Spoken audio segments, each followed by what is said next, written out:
السلام عليكم أعزائي ومرحبا بكم معايا في القناة.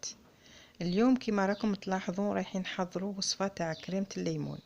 نحتاج لهذه الوصفة كاس تاع سكر، عصير 3 حبات قارص، في 120 غرام تاع مارغرين، 3 حبات بيض ومبشور حبة تاع القارص. نجيبو كسرونه نحطو فيها البيضات كاملين، نزيدو معاهم السكر والعصير تاع القارص ومبشور الحبه تاع القارص، ونضرب مليح قبل ما نحطها فوق النار.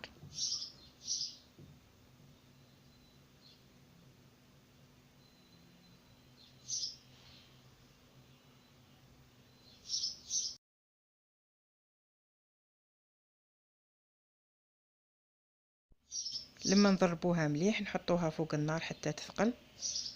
لما تثقل نزعوها من فوق النار، نخلوها تدفى شويه ونزيدو لها المارغرين اللي تكلمنا عليها 120 غرام، حوالي 2 مغارف ونص كبار، ونميكسيوها بالبراميكسور حتى تولي لنا كريمه رطبه ومتجانسه، حتى تندمج مليح المارغرين مع الكريمه هذه.